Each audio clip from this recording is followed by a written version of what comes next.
Okay, greetings, brothers and sisters. Today's Monday, December 2nd. I got a really weird dream, bunch of actually weird dreams last night. I think I've been having more dreams lately. But this one, I was some sort of a reporter that was friendly with Trump. And um, I Trump was telling me about like some great business deal I should be a part of. He was trying to convince me of something like that. And then I started getting all this spam about this Bollywood theme park that the spam wanted me to invest in. I don't have any money to invest. It's not like I'm a big donor, right? They were trying to raise $2 billion for some Bollywood theme park. So then I saw Trump and I said, "Is this you? Are you involved with this? Is this the big business deal you were talking about?" And he sort of kind of brushed it off at first, and he like went into the bathroom. But I waited for him. He came out, and I was like, "Yeah, this." I was asking about the Bollywood theme park, and he said, "If this thing goes the way it's supposed to, it'll be bigger than Dollywood and Disney World." And I'm like, "Well, there's not many Bollywood fans in America. I don't think most people know a Bollywood movie, right? I don't think people will go to the Bollywood. There's only like 1% of the population that's East Indian, and it's not enough to carry a big $2 billion theme park." So I don't know what the meaning of that dream is. I mean, the guy from the FBI is from Indian descent, and he's got that guy who's running for president, whatever his name is, Vivek Ramaswamy. I don't know, but the Bollywood thing was kind of weird. I don't know. Okay, so Biden pardons his son Hunter. Maybe I should go add that to my video I'm going to put out today. It's already uploaded. Doesn't matter. It's not like real news. It's just silly news, right? So I'll keep it in this one. Let's go to that here. I could, I haven't released the video I'm going to put up today, just in terms of being more timely. But, I mean, and plus I'll get all these comments from people. Like it's not a big thing, but let's get into it here. I'll just keep it in this video. So here it is. CNN has learned President Biden will pardon his son Hunter Biden. CNN Chief National Affairs Correspondent Jeff Zeleny, I believe, is with us. Jeff, can you hear me? And Jessica, yes. Okay, what are you learning? Look, we are just getting a statement from President Joe Biden. He's saying that today he signed a pardon for my son Hunter, and he goes through the reasoning why. Of course, Hunter is facing a sentencing later this month, but this is really a monumental moment for President Biden. He said several months ago in June, when he was still seeking a reelection, that he would not pardon Hunter Biden. But now there he is. We're learning he is. And let's just read through this statement quickly together. He said, "Today I signed a pardon for my son Hunter. From the day I took office, I said I would not interfere with the Justice Department's decision-making, and I kept my word, even as I watched my son being selectively and unfairly prosecuted." Okay, so here's the thing about it. People are going to go nuts about this. I got a little Fox News clip here I'll show you in a moment. But, of course, he'd pardon his son. Like, who wouldn't pardon their son, right? And the only news here, and it shouldn't be news to us, is that he's a lying POS, right? That Joe Biden is. It's early in the video, so I'm POSing it instead of saying it. And that he's no different than Donald Trump, right? Because they're saying that Donald Trump was righteously prosecuted, that he was not targeted because of his political opposition, his fan base, that they went after Donald Trump in a way they didn't go after other criminal presidents. They're all criminals. They're all, if they haven't committed crimes, they've committed crimes against God, right? They're immoral. They do bad things. Joe Biden droned 7 kids. Is it a crime? No. Well, I guess it could be internationally. But in America, it's not. He's a commander-in-chief. He ordered these things. And again, if there was going to be a crime, they would they would blame the droner or the person that told them that it would be somebody else, not Biden, not the president. But there's all these illegal wars and things that have killed millions of people around the world, backing of pharmaceutical drugs and things that are not crimes, that have caused side effects and things that, all the things that they've done just recently and then historically, it's bad things they do. They do things that hurt people. Sometimes it's criminal, sometimes it's not, but either way, it's just as evil, right? And they try to pretend that Trump is so much worse than everybody else. Not that Trump is better. The only thing that Trump's better at is he's more, he's more authentic. But the way they pretend that they're good people, and they're not, right? This is who they are. His son was engaged in money laundering, like the Trumps were. The Trumps got paid off, monetizing the presidency. His daughter Ivanka and Jared Kushner got a $2 billion deal with Saudi Arabia. Like, this is, what they do. Like, this is how they monetize the presidency. Hunter Biden got paid to get access to his dad when he was vice president and then as president. And he made money based in, for his crack addiction and for the family. And Joe Biden received kickbacks, got a percentage of the criminal behavior that that Hunter was doing. And so that was just the way it is. And so, of course, he's going to pardon his son. It's just that all the things that he says, all the BS that he says is now truly BS, right? Like anything that he said about it not being political, them going after Trump. But his son was unfairly prosecuted because he was what? His son? The guy had gun charges. He did something that was completely illegal. The gun charges and then all the other things that he could have been charged with. And there are lots of them. He was engaged in criminal behavior. But for him to come out and say he's, innocent and they went after him? No. Everyone else commits these crimes, but they targeted my son? That's what he's saying. Yeah, everyone does this bullshit, but, they targeted my son. That's what he's saying. That's the only thing that you can, that because he's my son, they went after him, whereas now they won't. And it's true. Like Hunter Biden won't be persecuted or prosecuted under Trump now. Like it's done with. Because Joe Biden's going to be dead, and the Biden family is no longer a family of political dynasty. Hunter's not going to be running for anything, right? Hunter won't be a candidate. The Democrats would never tolerate that. The guy's a crackhead, and, who God knows, but he just give them their other candidates. But the Biden family is out of politics. He's got a lot of granddaughters and other people, but the Biden family will disappear from the media. Joe Biden will die, and you won't hear about a Biden again, and no one will care about him, and the Republicans won't care about him, and Trump won't care about him. So they're not going to go after Hunter Biden now that Joe Biden has pardoned him, or Joe Biden. Like all the people who want Trump to go after Joe Biden. Trump already said he only goes after people who are relevant politically, right? He's not going to go after Kamala. Kamala's dead politically, right? And they're not a threat to Trump either way because Trump isn't going to run again. And so Hunter is going to get away with all this stuff because this is what happens. It's not news. Like, of course this was going to happen. This isn't some shocking bombshell, right? So this is a fairly long statement, about 4 or 5 paragraphs from President Biden, but really going through why he is making this decision. He also goes on to say this.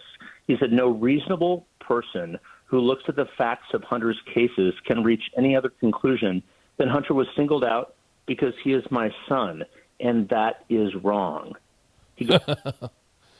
And so, again, you had to say something. And in one level, it's true, but he did commit the crimes, and that's the thing. Like, Trump was singled out, and they all commit these crimes, and Trump was singled out, right? And so, all of those things. He goes on to say there's been an effort to break Hunter, who has been 5.5 years sober, even in the face of unrelenting attacks and selective prosecution. So, of course, Jessica, let's take a step back. The laptop. And so he wouldn't have been elected if they didn't suppress the laptop. He got the benefit of the doubt. And then his banging his dead brother's wife, his dead brother's widow, for 2 years, and she said it was a low point of her life.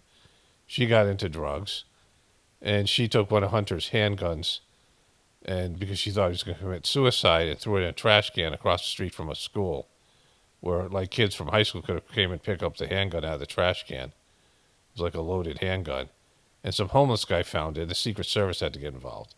I mean, there's like real shit that happened, and all that laptop stuff, right? And so, Hunter was the most successful crackhead. You can't be a crack addict and do your job. Like, everybody knows that. And so, it's like all this stuff is true. They're all criminals, right? This just confirms everything I've been saying. Because what Joe Biden is saying is, yeah, we all do this stuff. There's all criminal behavior in politics. We just don't go after each other. But they was unfairly targeted the way they unfairly targeted Trump, right? Trump wasn't part of their club. Like, he was part of their club until he wasn't. And then, they went after him. And then the Republicans went after Hunter, not in a way that was, it's for all the things that would have been really bad, that would have caused people to lose faith in the political system. But the Democrats would never admit it because they hate Trump so much, right? The hardcore Democrats. And the hardcore Republicans will never believe that Trump is, or the hardcore Trumpers will never believe that Trump is guilty. It's just the way everyone rearranges reality. Spoiler alert, it's all a deep state, and they're all fucking criminal behaviors. They all engage in criminal behaviors. And whether, again, it's criminal or it's immoral, it's it's bad. It's, it's the worst stuff, right? Like, it's just, they all engage in evil. They all have a relationship with evil, as does everyone else, but theirs is on a much larger scale. And they get money and power, and people, when they get money and power, for the most part, do deviant things, right? They get, so they lose their sense of humanity and humility and things like this. And they engage in deviant and decadent behaviors. And second generation, the kids that grow up in wealth and power are the worst. If their parents started off poor and started off with humble beginnings, and then they work their way up, they get into some stuff, like they start indulging a little bit. But the kids that are born into it, those first generation kids, particularly like Hunter Biden, they're the worst because they grow up with this entitlement, and their parents, haven't dealt with this like generational wealth or something like that. And so you see this kids of famous people are always nightmares, famous politicians, whatever. And they can't they can't beat what their parents did. Like, they can't exceed what their success, like Hunter Biden could succeed his dad's success, right? Certainly him. He was always screwed up. He was the sort of the black sheep of the family. But, like, this is just what happens. Like, it's not shocking. Like, I knew this was going to happen. It's just a matter of when, right? You obviously covered the Biden campaign along with me, and this is something that Hunter Biden has been dealing with. This was a tax case, a gun case. He went through his trial in Delaware. There was another case in Los Angeles. But this is really the culmination of... Again, these are federal felony charges. And the Democrats are in charge of the federal government. They were when this all came out, right? The Republicans had the House, and they pulled this stuff out. They were going after Biden's finances and things. But that didn't come to anything, right? Like, he has, he owns things and has money that he shouldn't have based on his salary. Like, all the monies that he's made from being a congressman, a vice president, and a president, it isn't that much money compared to these other people. These politicians make a lot less money than the lobbyists and the corporations and the people they deal with, right?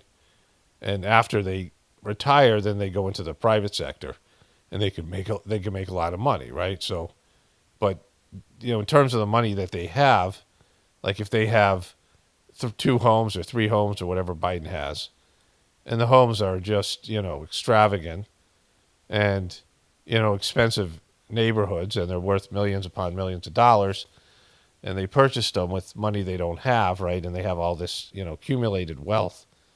Dianne Feinstein died with $110 million of assets, including a private jet that there's no way a senator would have, right?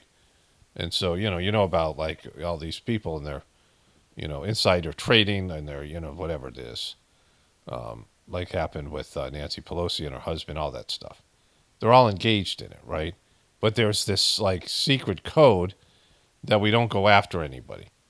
But they went after Trump in a way that, because Trump wasn't a part of the political part, the political establishment. And he said and did things that they just, he was kind of violating their rules. And he was, doing things that they didn't like because it's a club. And Trump was a member of the club, but then he got kicked out of the club when he became president and started acting the way he did. In the intelligence community, he went after all these people. Remember, he came in and immediately criticized the intelligence community, which is a big mistake. And Chuck Schumer, I've shown you that meme over and over again, where he said, that 6 ways from Sunday of getting back at you. And so let me show you that meme here. You take on the intelligence community, they have 6 ways from Sunday at getting back at you. Back at you. Back at you. Back at you. So, yeah, so that, it's just the way it works, right? It's just that this is all there. And it's not what they pretend it is. Like, there's a big lie of how pure and how honest and how, like elevated and, that this is on another level in the government. There's reverence for the government, these buildings and, the procedure. And this is, something great is happening here in the halls of Congress and in the presidential office. And you go there, these big important statues and buildings in Washington, D.C. and all these things.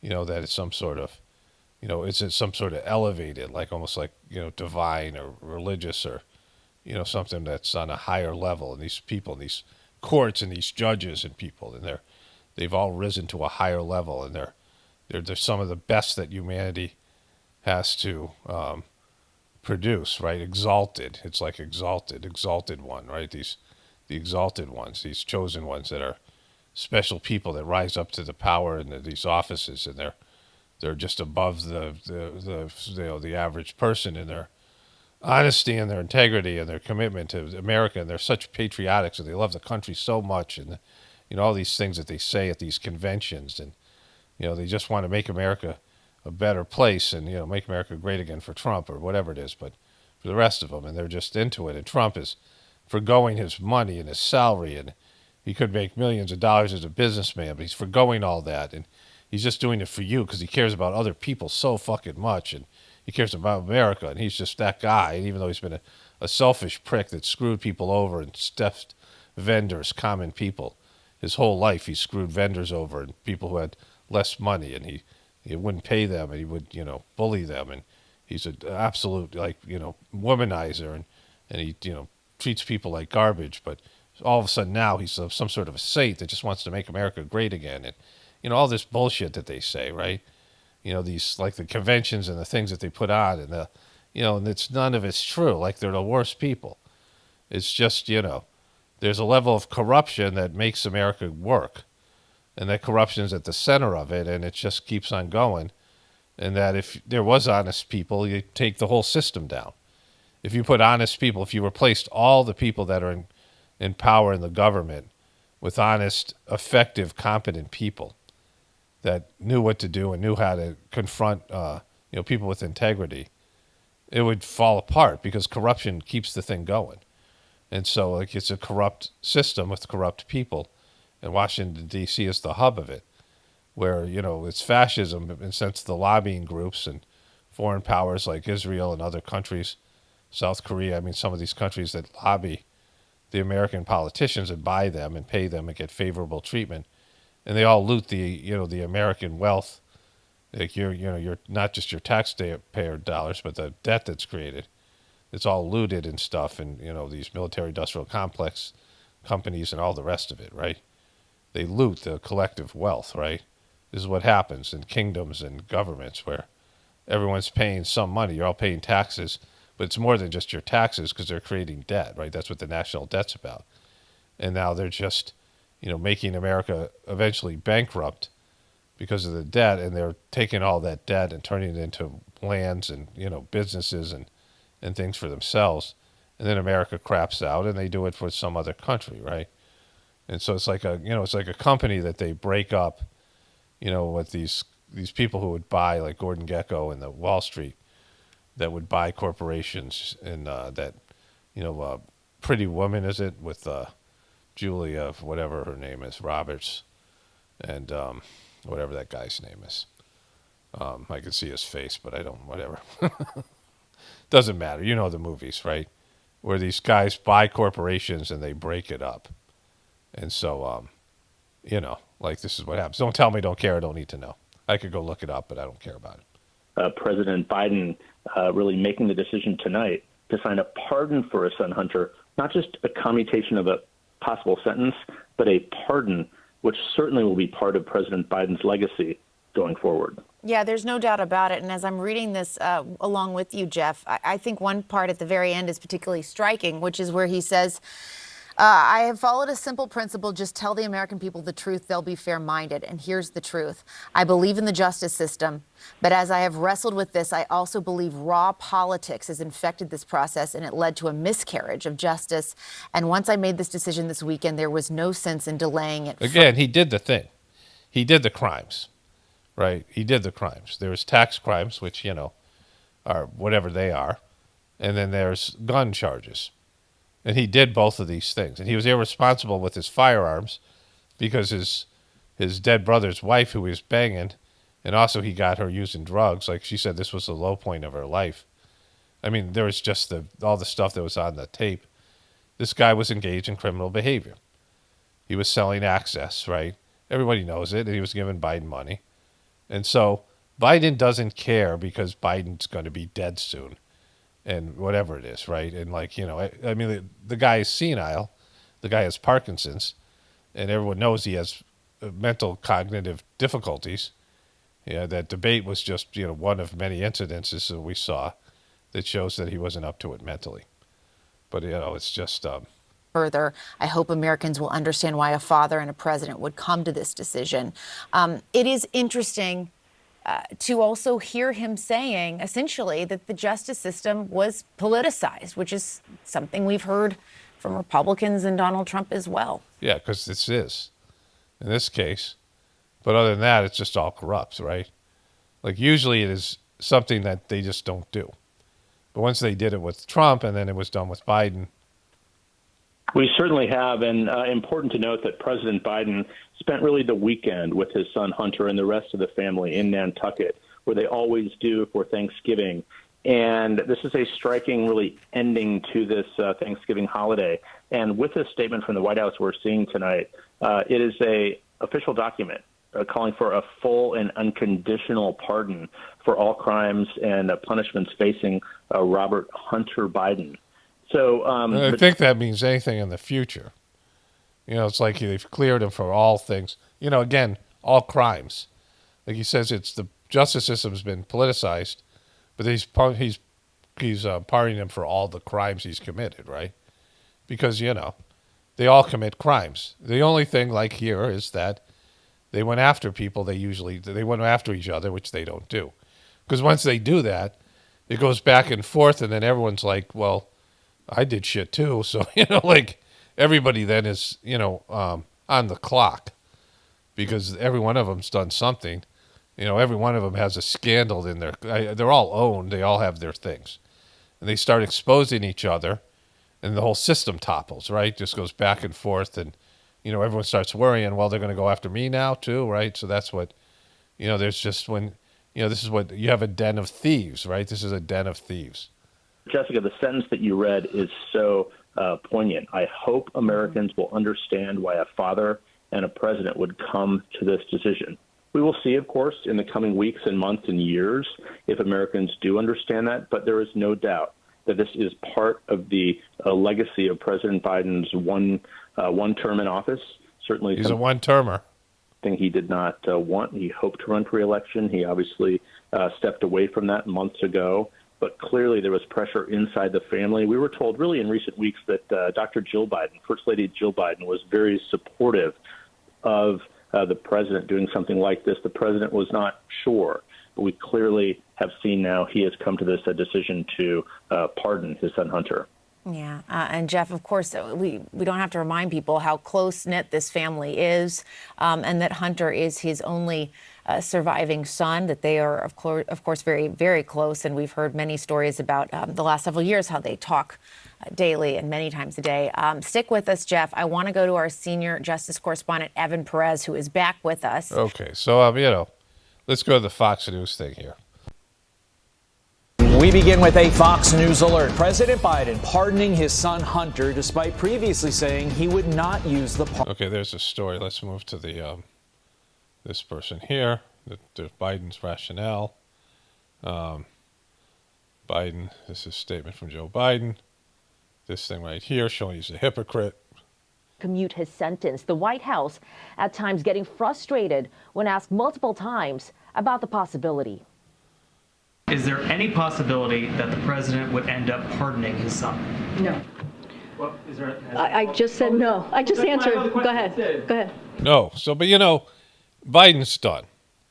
And that woman's done. Like, she's not going to, I don't know what her career is, but she's going to have some kind of role in the Democratic Party. She's not going to pay for that, for lying for him or, repeating his lies or whatever. She's a good soldier for them. They're not going to bury her. And so, this thing is silly because there's no repercussions. Joe Biden, if he was running for re-election, he might not do this, right? I got some more from Morning Joe, and they tell some truth, at least one guy does. But Morning Joe buried this story, and I'll go through all that because that's great. I just was watching, I went to Morning Joe because I want to see how they're going to deal with this. They were on for about an hour, almost an hour before they even talked about it. So there's more stuff that they get into, and we'll get into that. But somewhere here they say this is here. Reaction from Democrats have been mixed. Colorado's Governor Jared Polis saying, "I am disappointed that he put his family ahead of the country. This is a bad precedent that could be abused by later presidents." Arizona Congressman Greg Stanton saying, "I respect President Biden, but I think he got this one wrong. This was not a political..." Okay, so this is Fox News, right? Fox News is going to say this stuff. But, it's the hypocrisy that has been exposed on both sides. And, people love it when the other side is, people who are Democrats or Republicans, when they do something that shows they're lying pieces of shit, right? But they both do it all the time. And so the joke's really on you because you keep on buying in, to those people.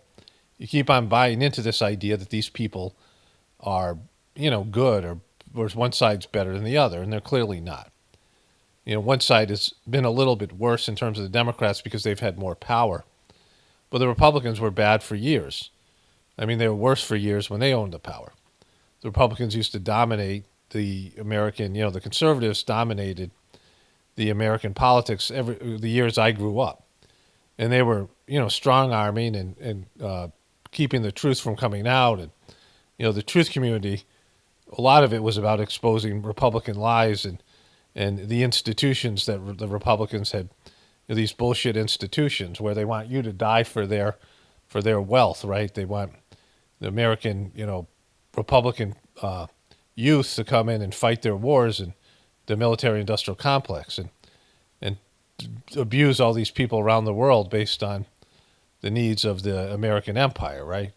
And so, it's all deep state, which I'll get into. There's no separate deep state, right? Because we're going to go back to this guy that Trump has nominated. Richard Gere is the guy's name. It just popped in my mind from earlier. Regardless, but now he does have a talking point. MSNBC contributor Charlie Sykes. Charlie, thank you as always. We'll talk to you again soon. And thanks to all of you for getting up way too early with us on this Monday morning. Morning Joe starts right now. It doesn't surprise me that he will pick people that he believes are very loyal to himself. And that's been a part of the process. Every president wants people that are loyal to themselves. So this is Morning Joe. And I'm not mad that they did this way because it just shows how bad they suck. I wanted to see how they were going to deal with it because they were, all in on Hunter being great and Joe Biden. They were the worst of the worst. But now Joe Biden has imploded and destroyed his legacy to whatever extent. And the number one story is Hunter Biden being pardoned. These other things are real stories, but they lead with two other stories that are negative towards Trump. This is the story today, right? That Hunter Biden is pardoned. That's the story. That's what everyone's talking about. Everyone else is leading with that, right?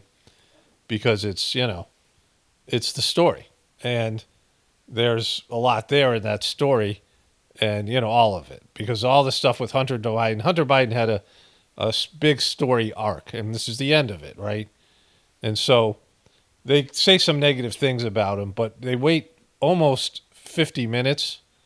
50 minutes of their program is spent on Trump before they even get to the Hunter Biden story. I'm going to go through all of it a little bit, not the whole 50 minutes, but, bits and pieces.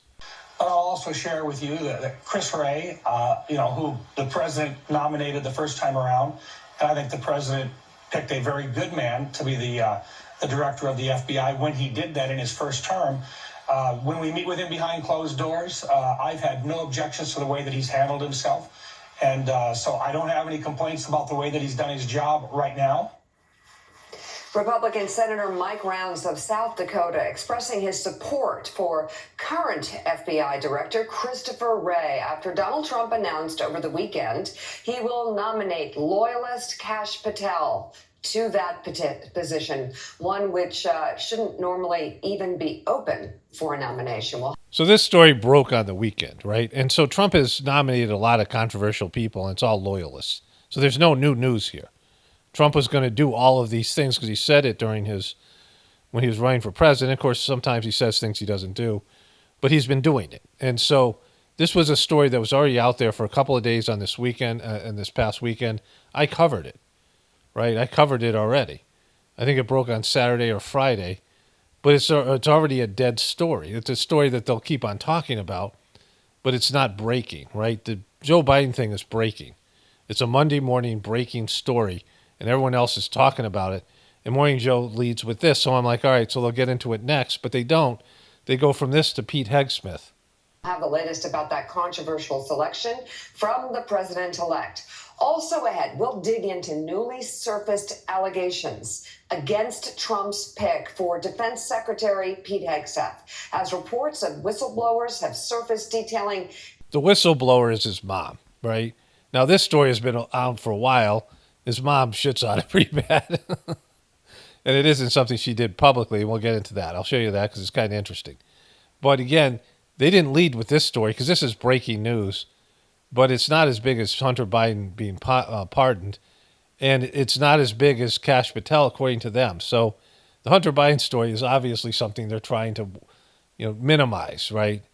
Because they've had these other two stories. These are real stories, but they're not the lead story. They're not the lead. Years of troubling behavior. And we'll go through President Biden's pardon of his son Hunter, who is set to be sentenced later this month on federal tax evasion and gun charges. Okay, so this picture here they showed, making Joe Biden look confused and senile, and maybe they're going to be their excuse.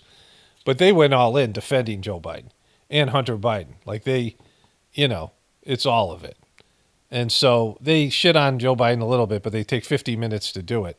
I didn't stick around for when they gave their personal opinions because they're outsourcing it to experts. Usually when they have a story, Joe or Mika or both comment and say what they think, and then they bring in the experts. But they didn't do that with this because, they don't want to. I mean, it's their hypocrisy because they were so embarrassingly pro-Biden and they were minimizing Hunter Biden the whole time. And now this is the full story arc is a criminal one, right? But let's get into the other stuff first because this is how they do it. They go through this other stuff first, and then they get to the real lead story. On Substack. And we've got a lot of great guests straight ahead to talk about the two big stories this morning. One, of course, Kash Patel. Two, the breaking news overnight regarding Pete Hegseth. More. You should be. Those are the two big stories, right? The Pete Hegseth thing is breaking, but the Kash Patel is the bigger story because they haven't been able to talk about it, even though it's been around for a couple of days. Now, I wanted to see how they're going to deal with the Joe Biden pardoning because they've lied about it, the Biden administration. They said he wouldn't do it. And now he's saying the same shit that Trump did, and they were the worst of the worst. These were the biggest carriers of water for Joe Biden, the biggest shills out there. And I was wondering how they were going to have to deal with this, right? Like, I'm like, oh, I got to go to Morning Joe. That's when I was covering this. I'm like, oh, I wonder how they're going to try to spin this. And they spun it by pretending there were two bigger stories. And I didn't see that coming, but of course they did, because they buried the lead. I mean, that's how bad they are. This is great. But let's get into the other stuff here. Information. We'll also get to the Hunter Biden pardon later. But I want to just at first, Jonathan O'Meara, this is. So I'm going to show you some of the Pete Hegseth and Kash Patel stuff. But so what happened is they covered Kash Patel for about 15, 20 minutes. Then they went to Pete Hegseth, and then they went to commercial. They're like 40 minutes in, and they say, we'll get to Hunter Biden next, right? Coming is Hunter Biden, right before they went to break. They come back to break. They go into Pete Hegseth some more, and then they go into Kash Patel some more. And then they finally get to Hunter Biden, and now they're like close to an hour. It's almost like the top of the hour, but it's not the top of the hour, because sometimes people tune in at the top of the hour. So they waited to like the last portion of their show to start talking about the Hunter Biden thing. And that's just egregious. And it's great. Like, I love it because it shows you how sucky they are, right? There's no legitimacy here at all. Because legitimate people would have taken on the thing that they need to take on. Because people are tuning in to see how they're going to fucking deal with this, right? Because they were the biggest shills, and now they have egg on their face. And so this isn't just about Joe Biden, which is the big story, but it's also about them. And, when Joe Biden had the episode and the debate, I tuned right into them because they were saying for years that they were, up until the last moment, they were saying he didn't have cognitive issues. And they were saying Trump had cognitive issues and Joe Biden didn't. Like, that's how bad they were on that, right? Like, they're the worst. And so this is great. So there's some stuff here. Let's go to the other stuff here first. We will go out and find the conspirators, not just in government, but in the media. Yes, we're going to come after the people in the media who lied about American citizens, who helped Joe Biden rig presidential elections. We're going to come after you. Whether it's criminally or civilly, we'll figure that out. But yeah, we're putting you all on notice. I'd love to also play this one more time for all those Wall Street billionaires who say, oh, come on. This is just all about tax cuts. Okay, so I showed you that clip of Kash Patel before. And the reason I'm showing you now because, these are the guys that he would come after, like if he was going to do that. Which I'd like to see, which is completely fucked, like it's not right. Because, it destabilizes the whole corrupt system. But when I was tuning into CNN and they had already covered the Joe Biden thing, it was already, midway through their program, they started talking about the Kash Patel thing. And they had him talking about deep state this and deep state that. And I was going to copy the clip, but I ended up not doing it. It's not important because they're covering it here. But Kash Patel, the deep state is a term for dum-dums. It's a term that they know isn't true. These guys know isn't true. But the dum-dums who, people who are in the truth community who use the term deep state. Anybody using the term deep state is, any truther that's using the term deep state is treating their audience badly. They're lying to you. Alex Jones, of course, he's not a real truther, but all the people like that. All the right-wing truthers. Anybody that you guys watch that says deep state, either they're completely dumb and, confused and they're not able to see the truth, and so they shouldn't be watched. Or they're just saying that because they're, pandering to and they're not only pandering, but they're betraying their audience. Because the whole governmental system and the whole corporate system, all of it is corrupt. There's corruption on every level. And there's evil in it, right? There's lying, and it's all an illusion. The monetary system's illusion. And they're all a part of it. There's no outsiders. Trump's not an outsider. He was a part of the deep state when they faked his assassination attempt, right? And if you can't see that they faked it, it's so WWE. It was just it's so staged. And it was worse than any of the other things we've seen the Democrats fake. It was so poorly done because it would, he knew that his audience would eat that shit up. His dumbed down audience who likes WWE.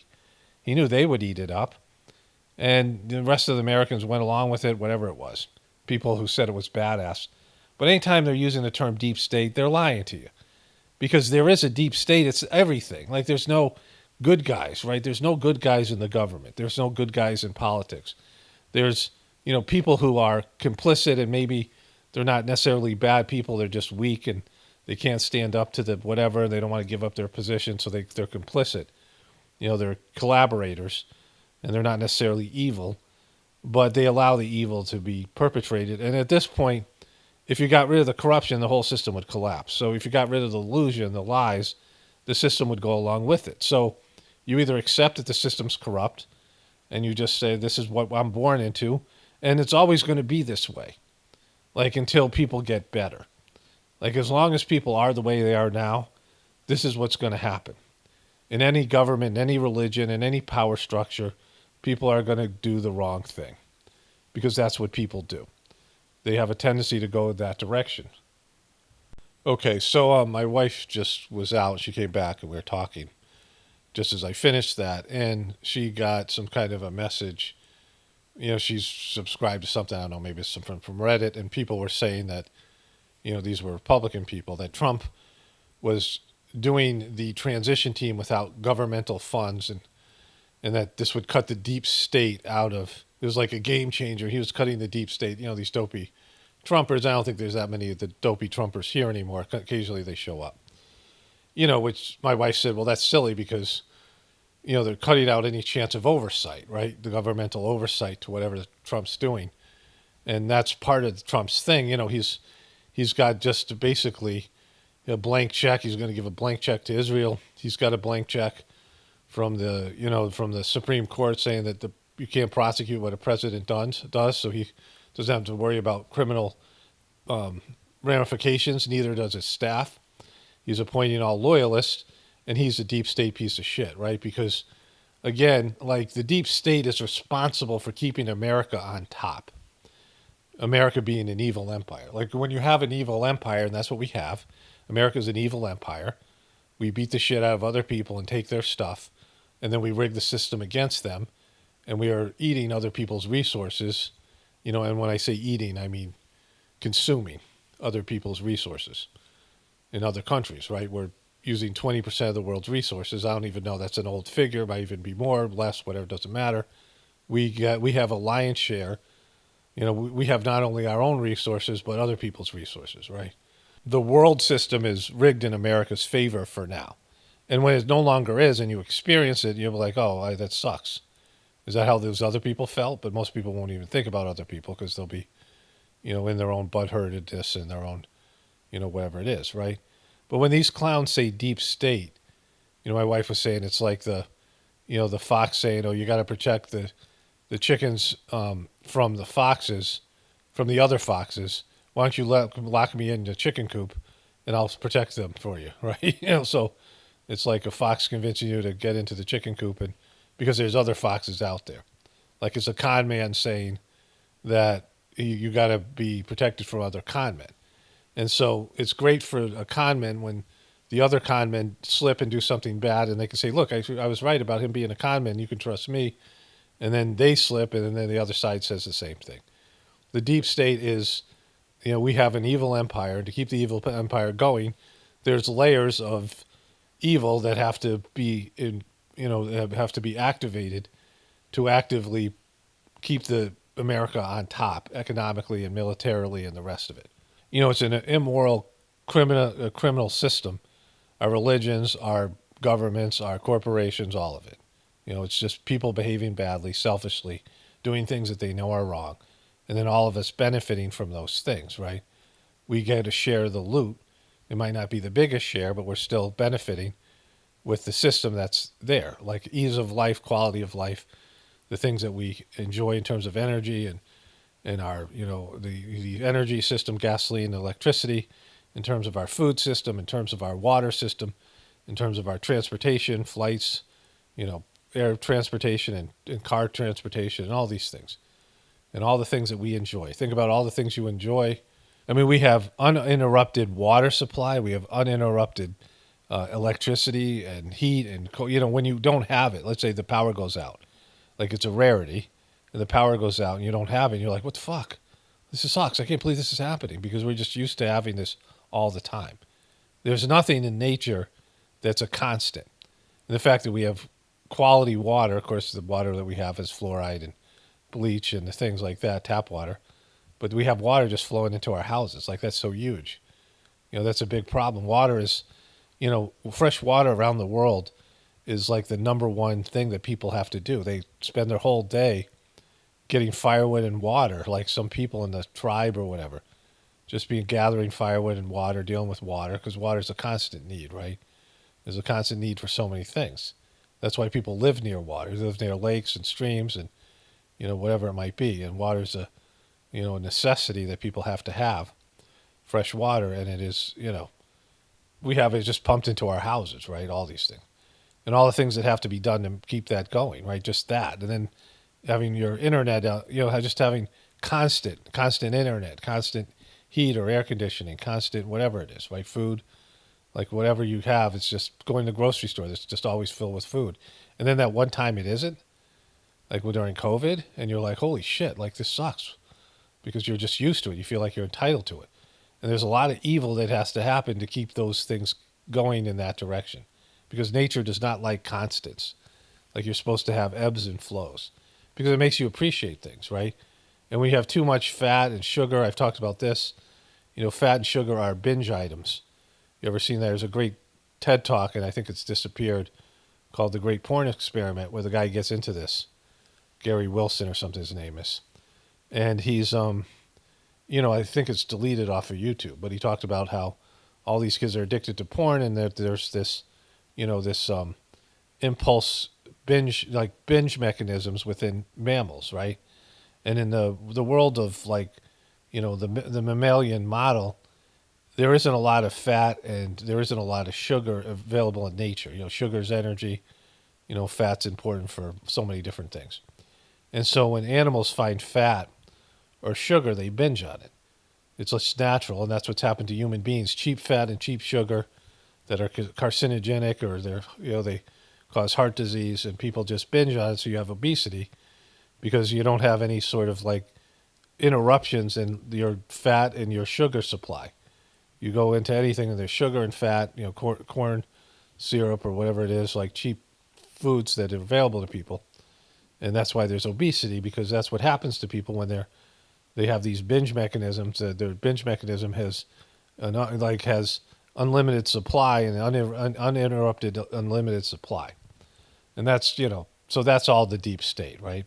So let's get back into it here. Hegseth told her son he should, quote, get some help, and accused him of abusing multiple women in a newly unearthed email from her back in 2018. The email was obtained by the New York Times from another person with ties to the family.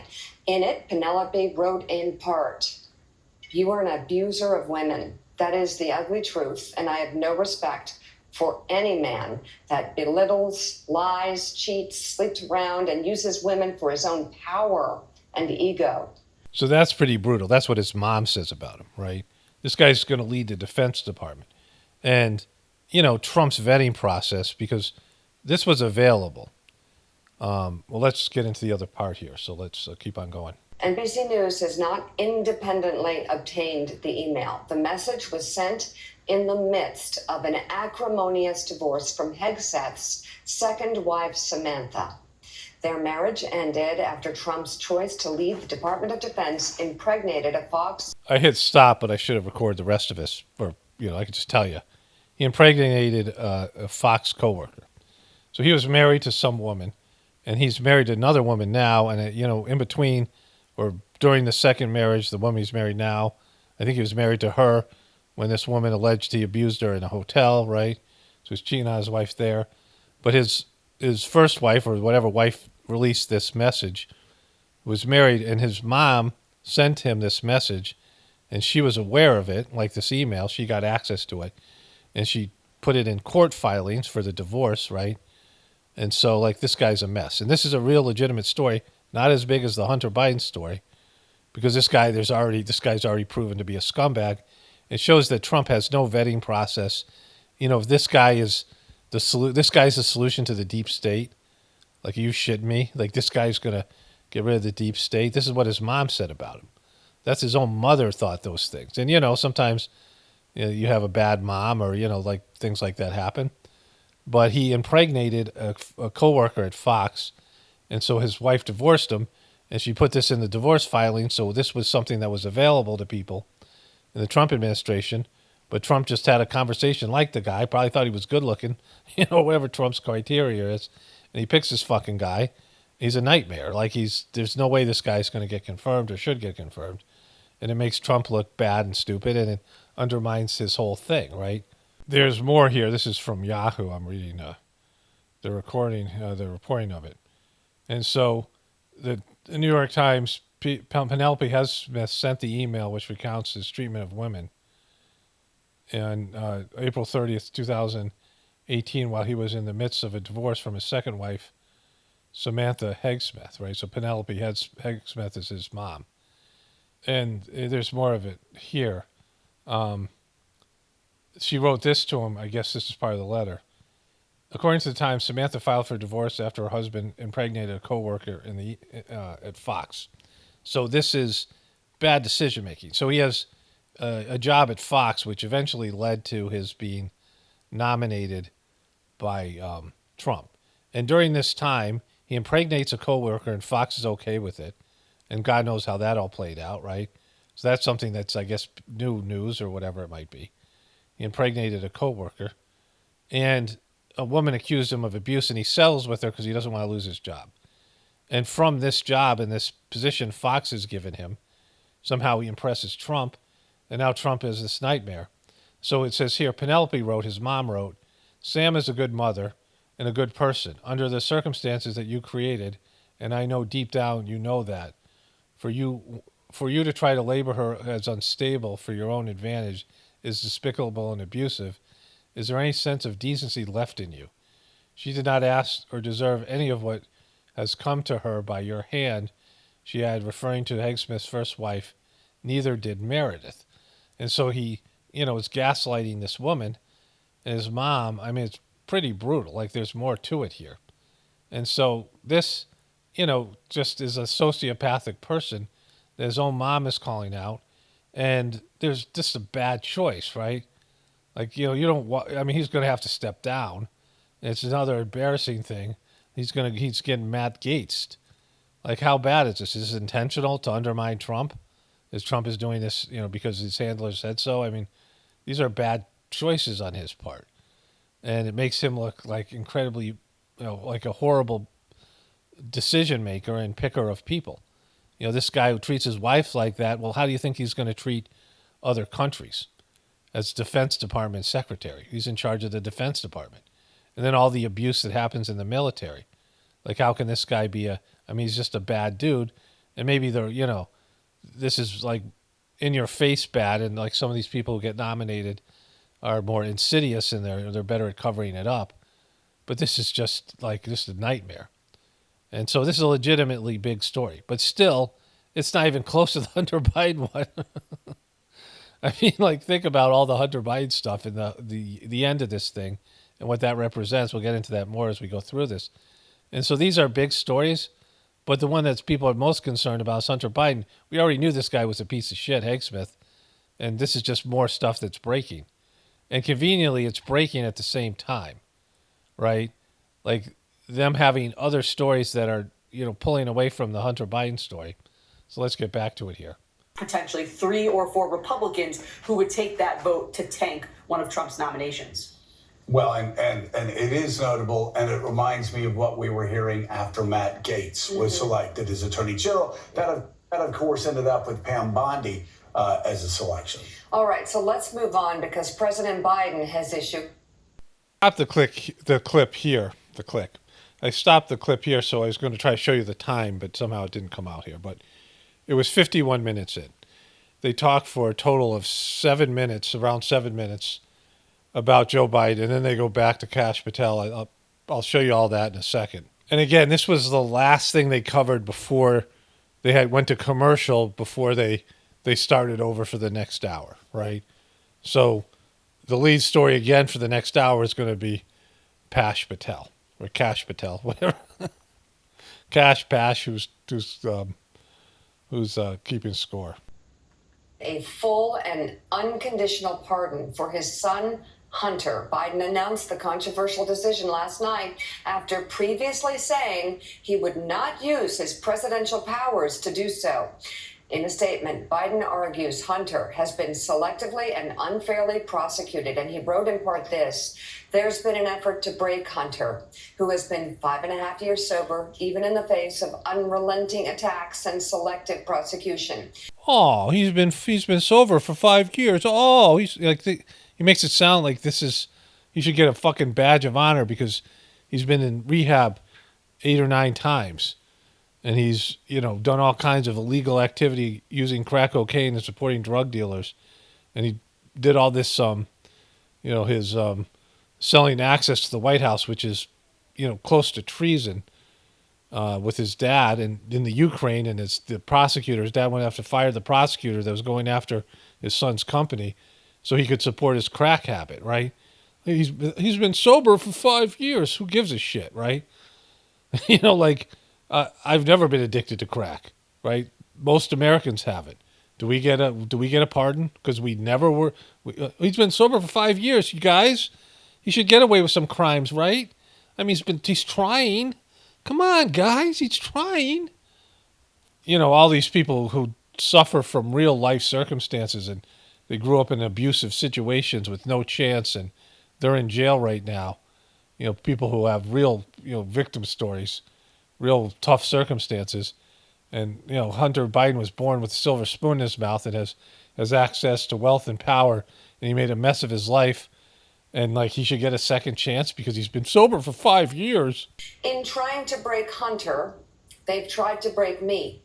And there's no reason to believe it will stop here. Enough is enough.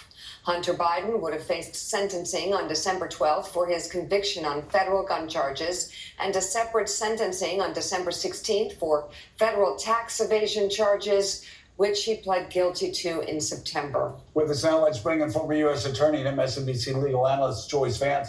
She is co-host of the Sisters-in-Law podcast. Joyce, we will get to you about this extraordinarily important news, plus your reaction to the Iron Bowl on Saturday night. The Iron Bowl, I think, is Alabama versus Auburn. They play every, year. They're rivals.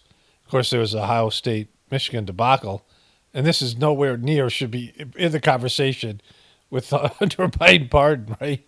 And she's gonna go the opposite direction and excuse what Joe Biden did.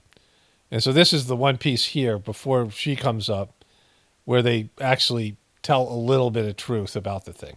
First, let's go to Ken Delanian at the Justice Department. Ken, curious, what is the reaction in and around the Justice Department on this decision by Joe Biden to pardon Hunter? Sadness, Joe, and some disquiet. Not so much about the pardon, but about the rationale that President Biden gave. If he had just stopped at saying, Hunter Biden's my son and any father would do this, that would have been one thing. But he asserted that the prosecution of Hunter Biden had been political, had been selective. And DOJ officials, current and former, really balk at that because there's no evidence that that's true.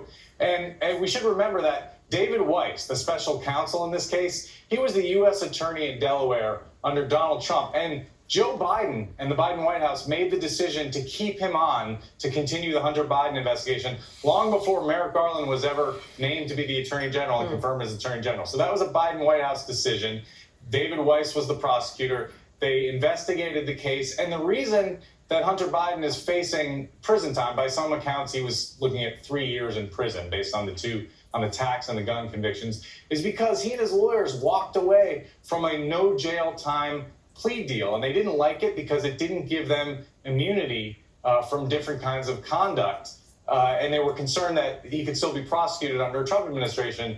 And so that's the one little bit of truth they tell here, because the pardon is unconditional in the sense that it pardons Hunter Biden for everything he's done up to this point. So any of the things that he's done, this is the pardon that Joe Biden gave him. So they can't come back and convict him of any of the other things, which protects Joe Biden, right? Joe Biden was involved in these criminal pursuits of Hunter Biden. And if they went after Hunter Biden and they did this extensive investigation, they would find out that Joe Biden was complicit. And so at the very least, his whole legacy would be ruined, because it's clear that that's the case, right? There's that woman, Amanda Devine, or whatever her name is, something Devine, at New York Post, and she knows more about this than anybody because she's been covering it, and she's got letters from, she's gone back, 50 years to some of the Biden clan stuff, right? It's all wasted information because Biden's going to disappear and no one's going to give a shit. But this is the one bit of truth they're telling, because he could have had a plea deal and it would have ended that story. But if Joe Biden won again, they would go after him again. If like the Republican House, like this is what they didn't know at the time, that Joe Biden was going to win, or they didn't know if they were going to get rid of Joe Biden and what Kamala Harris would do, right? And they might go after Hunter Biden again if Kamala Harris was president, or whatever, Trump was president, whatever it might be. And so they said, all right, let's just don't take the plea deal. But he pleaded guilty anyway. And now, because he was convicted, Joe Biden could pardon him for everything he's done. All criminal behavior. This guy's never going to be prosecuted for all his criminal behavior.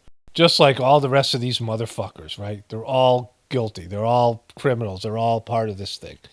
And so this was their one 2-minute segment in an hour where this is the biggest story that everyone else is covering. And they do this one little blip of truth, right? And then everything else, let's watch the rest this year. He went to trial, he lost, and he pled guilty, and he was in a serious predicament, which is probably one of the reasons that Joe Biden felt compelled to pardon him, to spare him from prison.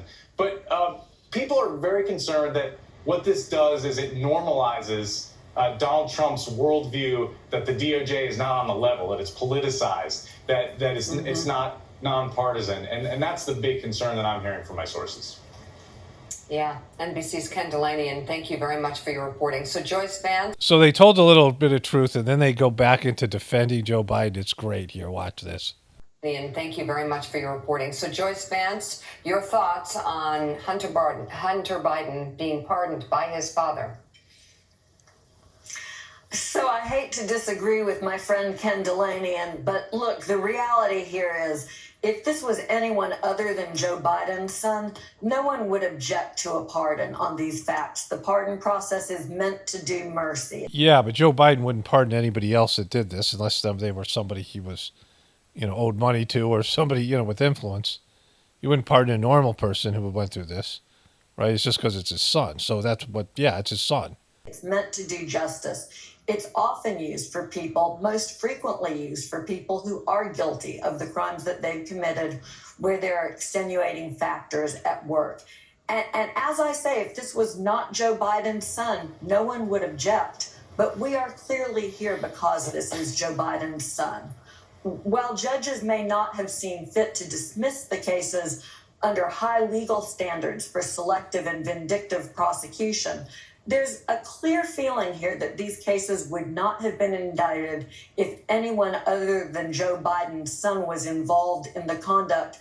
And on that basis, you can understand how this pardon makes sense under the circumstances. So that's fucking great. And Mika and Joe aren't going to say anything. This is like I said, it's about an 7-minute segment.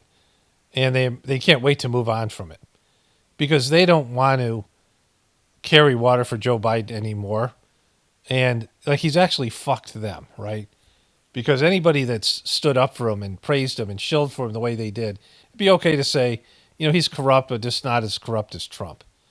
That would be okay. it's not true, but at least it would be, it gives yourself some sense of cover. You're gonna, that's, that's the best that you could do, right?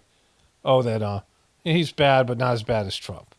These guys at least have some limits to their corruption, and there's a system in place, and they guys are working within the system. And Trump's saying a big fuck you to the system, right? They could say that, but they went all in and said this guy was a saint, the best president ever. His record, he wasn't senile. Trump was a senile one, and they defended Hunter Biden and all these things. And what this woman just said was selective prosecution. Right? Let me play that again right here. While judges may not have seen fit to dismiss the cases under high legal standards for selective and vindictive prosecution. Selective and vindictive prosecution. And that means that you as a prosecutor and you as a judge should let people get away with crimes. That's what she's fucking saying right there. Selective and vindictive prosecution. You should let them get away with fucking crimes. You should, there's people that they get away with crimes. That's what they do. They're in a club and, you don't be vindictive. But then when Trump says it, no, we should select to prosecute Trump, even though, the other side did the same crimes. They're all fucking criminals, right? That's the thing. But the judges and the prosecutors, they're not prosecuting certain people. They don't prosecute everybody. And oftentimes, almost always, it's rich people they choose not to prosecute. And so if you have a system of laws, and again, I'm not a black and white person. I'm not a perfectionistic person. I'm not OCD. I'm not, oh my God, I'm going to get into this a little bit. I want to talk about this on a spiritual level when we're done with all this bullshit here. What I believe and what people should hold themselves accountable to. But if you're going to allow people because he's the president's son or they're part of a club or these are rich people, they just do shit like this, right? And if the laws are just, which often they aren't, often the laws are stupid and they should be rewritten. And so, you can't lock up everybody, that kind of thing. And so she's saying they selectively prosecute people, which is the Trump's argument, right? That they decided that Trump wasn't a part of the club anymore and they were going to go after him, but not in a real way because they never got a conviction. It was all for show. And so the whole system now has been shown to be corrupt. And by that little comment that she just said on Morning Joe, because they're the opposition, and they're the ones that are pushing for all of Trump's, his legal problems. He's a convicted felon and all that shit. And Joe Biden and the rest of the other side are angels. But she admitted Hunter Biden committed these crimes. And we know that he committed other ones because he didn't take the deal because he figured they were going to go after him for the other things that he did. He would have taken a deal and then this wouldn't be an issue. But he couldn't take that deal because he ran the risk of them prosecuting him for something fucking else. And so there it is, selective and vindictive prosecution. And I've been reporting for a better part of a year now about the weight, the personal toll this took on President Biden, the concern he had about his son, and the guilt that he felt. He would tell some of his closest allies that he feels like Hunter Biden wouldn't have faced these charges, or he could have gotten that plea deal were he not president, and Republicans tried to use Hunter Biden against him as a political weapon here. Oh, poor baby, right? Joe Biden sold Access, and this is what that woman Amanda Devine said. Not Amanda Biden, Amanda Devine. She reported, she was one of the people that broke the story for New York Post.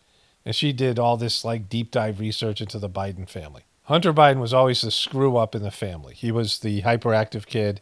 Jill didn't like him. He didn't deal with his mom's death very well. But Beau Biden was the chosen one. He was older by a year, Irish twins. And he was the one that was going to replace Joe Biden. But he, unfortunately for Joe, died of cancer. And Hunter Biden was the one who was supposed to go out and get the money and do it by devious means, but leave Beau Biden and Joe Biden out of it so that Joe Biden could have his political career and get the money that Hunter was getting through devious means. But they were supposed to get plausible deniability. Like Joe Biden would meet the people and give them a handshake, and Hunter Biden would say, "See, this is his way of saying, yeah, we're doing business." And then Joe Biden would never have conversations about, selling access or money or any of these things. He had plausible deniability, and so Joe Biden, all the things that there are links because he did get the money. Also, Joe Biden's brother was involved in this. Business deals with China and foreign governments, the Ukraine, and these other companies, right? Foreign companies and the rest of it. And so, this is criminality, right? This is the abuse of power. And these motherfuckers all know it because the laptop and all these things said it. And Trump, the same thing. All of them. It's, it's a cesspit, right? This is a den of thieves.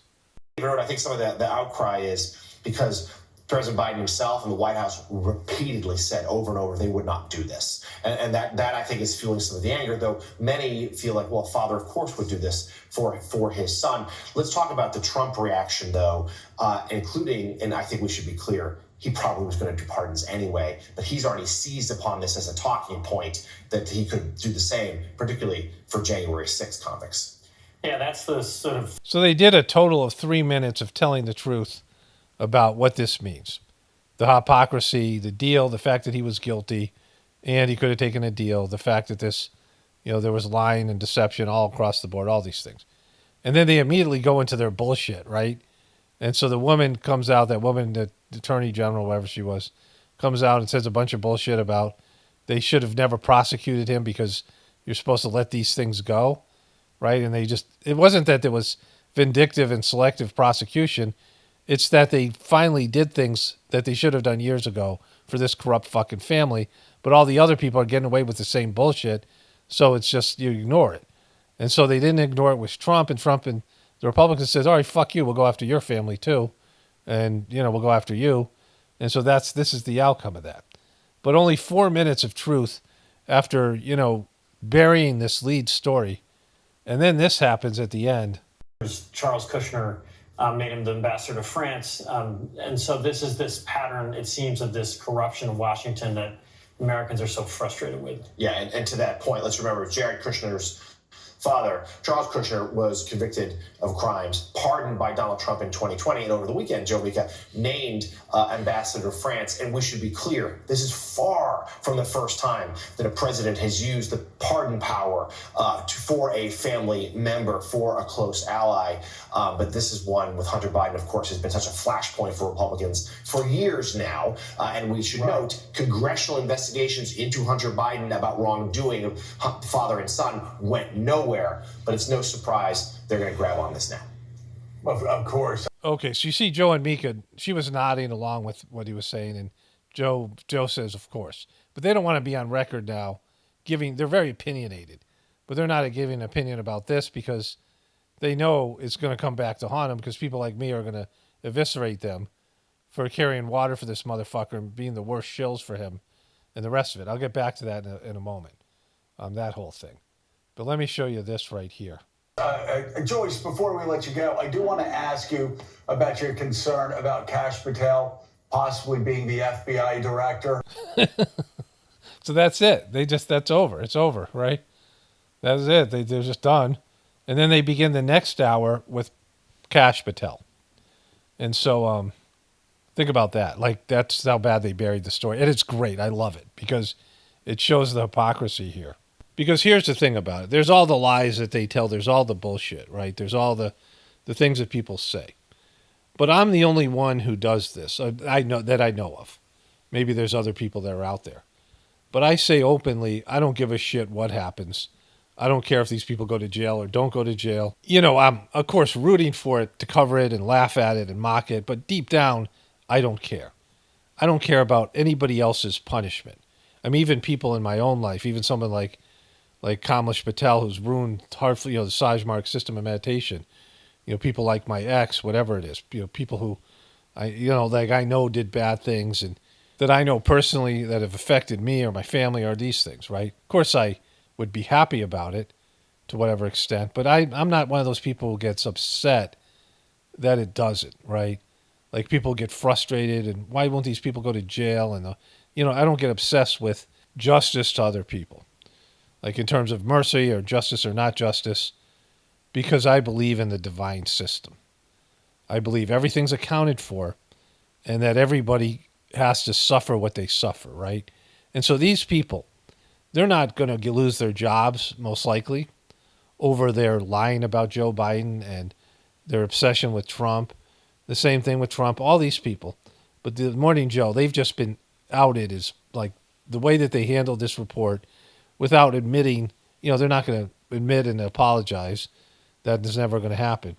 But by burying the report and then by minimizing it and not giving anything that people could go and say, look at them being hypocrites or look at them, turning on Joe Biden, because the liberals or the Joe Biden people would go after them like when they went and visited Trump. So if they criticize Joe Biden now, which they've, really haven't done even after his terrific debate performance. It was mild criticism. If they did it now, it's like, oh, now they're in Trump's pocket. These things. They already got accused by people on The View. They're in a horrible situation because, they did wrong, right? They bore false witness, and it's not just lies, but it's, brutal lies, just ridiculous lies. But, people get obsessed with other people admitting that they lied or being punished for they lying or punished for their whatever they do. But they know what they did. Like, they're not going to sleep well or whatever. There's issues that you have when you behave like this in terms of stress, in terms of, when you're doing things you're living a duplicitous life, right? This is for people who, have two marriages, like a guy who has two separate families and nobody knows about it. And people say, well, the guy doesn't ever get caught, he doesn't get punished. Well, having two separate families is punishment in itself. Having to switch back and forth between two different spouses and different kids and living this double life, and, you don't sleep well, and it eats you. Even if a person's a sociopath, there's spiritual consequences for this, right? And so, like, I don't get into it. Like, I don't feel like if somebody gets away with something, like, oh my God, I feel so horrible, I don't give a shit. Because I know that nobody gets away with anything on a spiritual level. I have complete faith in it, or at least 95% faith. Whatever. But it might as well be 100% because I just don't get into the other things. Like, it sounds like I'm judgmental towards people, but I don't give a shit. I just say what I see, and, there's information, whatever God shows me, whatever God communicates with me in terms of the sort of channeling process that happens. All good content has God involved in it, whether people are aware of it. Some people don't, they don't believe in God, but they have a relationship with God they're not even aware of, or soul energy, higher developed spiritual beings, or lower ones. Like, channeling is a part of a lot of the great content that's out there, even on a lower level, like demonic shit, because people aren't as creative as they think. And then we have, I talked about this extensively in my previous video about, the stuff to do with ESP and mental communication, and then channeling and these other things, right? But I believe that the system, if there is a divine system, there's a plan, then there's accountability. If there is a God, then there's accountability, because everything is then accounted for. And so there's going to be consequences in the future, and we see it happen all the time in our own lives, even small consequences. Doing something that's lazy, and doing things a way that is just below par, and then having to clean up your mess later on, right? Like, not paying attention to detail. I suffer from these things my whole life, things like that, right? Where if you don't do quality work to start off with, and then you have to repair something, you have to deal with it a month from now, you push you punish yourself down the line for not doing quality work or not dealing with a problem that you don't feel like dealing with it at the time, right? We all see this, even for small things. I see it in my own life. I see it with other people. Everything comes back around. If it doesn't come back around now, it'll come back in a future life. And when you believe in past lives and future lives, then this is all accounted for. And I believe in it. So I don't get into it. I don't feel stressed about it, because I believe that there's a system of divine justice, even though the system of material human justice fails. And, sometimes you don't see, bad people seem to get away with bad things. But the fact of the matter is, good people, the justice comes swifter, because it gives you a chance to redeem yourself even quicker. When you're a good person, a spiritual person, and you've done something wrong, then it doesn't linger, right? It's something that you immediately have to deal with, because you are somebody who has some desire and motivation to be a good person. And so people who are willfully doing wrong, their bank of things that they need to get punished for is already full. And so it's just a matter of which thing happens when, right?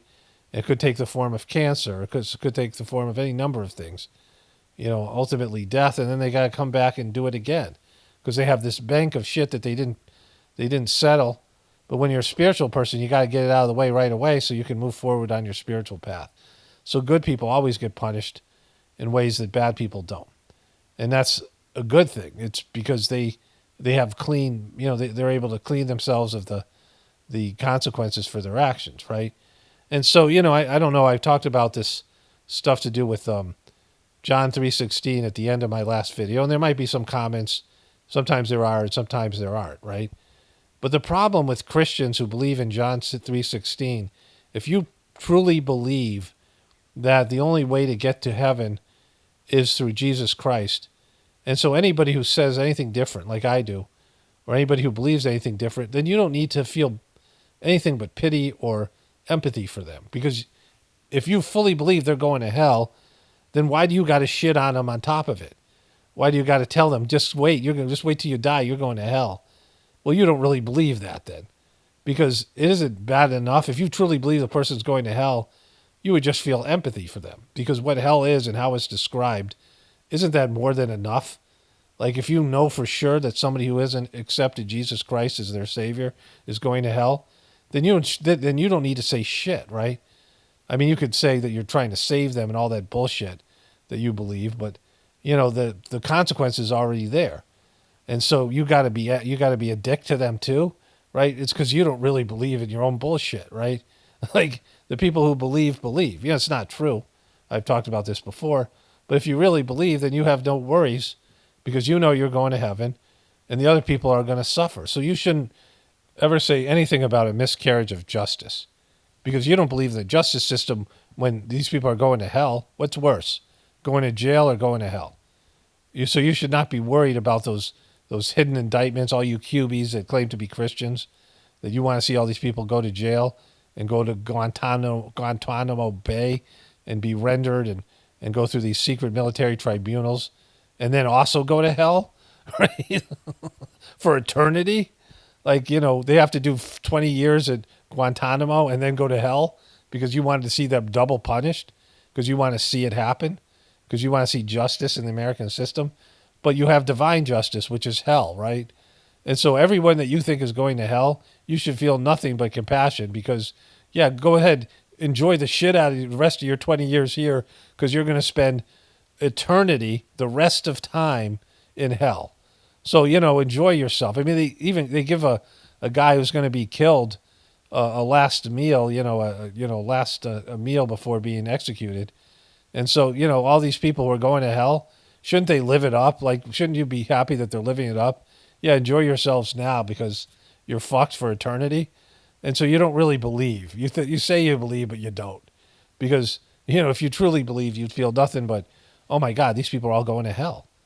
You would feel really bad for them. But I'm going to heaven, so, but they're going to hell. You'd feel really bad for them. But you don't really believe in that because you want double punishment. You want double jeopardy. You want to see them get fucked in the prison here, and you want to see them go get fucked in hell too, because that's how vindictive and a non-believer you are.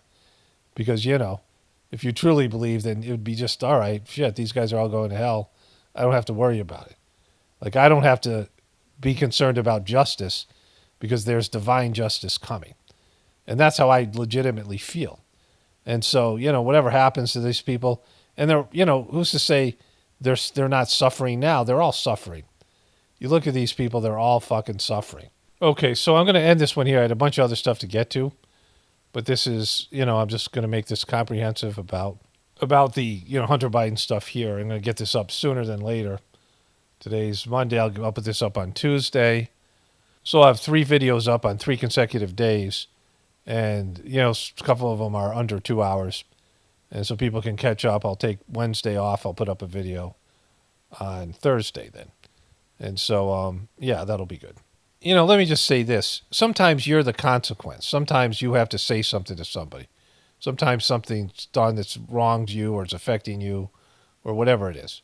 And you're the consequence. Or you're a juror or you're a cop or you're a whatever it is. Like you're part of the system. You're a judge. And then then it has to do with you, right? Like there has to be, there's whatever happens in the material world that's part of the divine system. The divine system is working to not punish people, but cleanse them and get them to realize they're going in the wrong direction. And so there's things that happen as a warning sign, consequences to your behaviors and actions, and get you to realize that when you do things, you make the wrong choices, then there's things to go with those choices. Every choice has consequences. And then the material system exists. And whatever those consequences are, it behooves everybody to allow those consequences to happen and be set with them. Because you don't know, even when things look completely unfair, those consequences are there for a reason, right? For your benefit, to cleanse away wrongdoing that things that are blocking you from being the best version of yourself, the divine version of yourself, right? Like this is what's the idea of samskaras in the Sajmark system and the idea of spiritual cleaning. And how many times have you gone through something where you were feeling guilty about something and then you receive consequences for it and you feel better? Like you're like, oh my God, that was hanging over my head, and you sleep better because, you feel like, all right, I did something wrong and I suffered for it. And now you feel like you could make the right decision and you've learned your lesson and you feel like, the guilt is gone, the shame is gone because you suffered. You suffered for something that was weighing on you that you felt bad or guilty for, right? And that suffering, even if it's you get a disease or something happens, like it's a way to alleviate and get rid of any guilt and shame and these negative things that you should naturally feel from doing something wrong, and you can redeem yourself. And now there's a chance of redemption. Oftentimes people get away with crimes, like they just suffer for years and years because they have a guilty conscience. And even sociopaths suffer on ways they're not even aware of. And people will self-sabotage and do things to hurt themselves or, sabotage their lives because they feel like they're a piece of shit, right? There are people who just feel so bad about themselves. They're constantly sabotaging any chance of having a good life, and they haven't even done anything that wrong. They're just carrying over guilt and stuff from previous existences. And so the reason to do the right thing is it's the right thing to do. Like that, you should just do the right thing. You should do, the right thing is what God wants you to do, not some moralistic bullshit. That you connect with your soul and you just take orders. You get, advice, you get guided by your heart and your soul and the divinity that's within you. And you pray to God for guidance. And when that guidance comes about, you accept it and you do whatever you're supposed to do. Even if it looks like a bad thing or a wrong thing, because sometimes God wants you to do something that other people don't think is right, but within your divine system, that God is. I mean, if you're clear on this, again, you have to have an unpolluted mind, and you have to work on this relationship and cultivate a relationship with the divinity within you. And it takes time before you have a clear relationship, and and still it has to be worked on because sometimes we hear things and our ego is saying to us, and we're like, oh, that's God, right? Oh, that's not my ego, that's God. And it's always going to be, there has to be some sense of oversight, like some sense of, it's not like a slam dunk, it's a subtle type of situation. But if you do get information from God and you're connected to God and you have advice and you have guidance and you just know what the right thing to do is. And when you understand what the right thing to do is, then there's no sense of guilt or shame. You're just doing what your soul wants, as your soul is intended for you to do. And even if you play a villain, because there's sometimes your soul comes down to play a villain in the divine drama, and you're congruent with what the God wants you to do because that's what needs to happen, right? I'm not saying, you should use that as an excuse, but in some cases that's what happens. Like that's what you're supposed to do. And there's no consequences because you're doing what God, you're signed, what your soul was supposed to do. Your human manifestation of your soul was supposed to do in terms of the divine plan, right? And then everyone has to figure that out for themselves. That's why other people can't, in a sense, judge people or, understand. I mean, you can see the difference between right and wrong, but sometimes, these villains who are, hated are really higher developed souls that are playing some role out that God wants them to play, right? And so when you get into that level of things, you don't have to worry about it. You just have to see, create the ability to decide to do the right thing yourself and do it. And then you're just free from guilt and shame and all these things because you're always making the right decision, at least on the big things. Smaller things, it's a little bit tougher. But even then, you can start doing that where you're living the life that your soul wanted you to live. And then there's no consequences. There's no extra baggage. There's no unresolved things. You're just doing the right thing. You're making the right decision. And, the people who aren't, they're suffering. And, just allow them to suffer. You don't have to add to it by being obsessed with that and, wanting to see them suffer even more, because internally and in their lives, they're not happy. They're not living a good life. They're suffering whether you can see it or not. Only spirituality will save this world. It's Paul Romano, definitely pointing for the apocalypse and the ascension. Everyone have a blessed day and be grateful.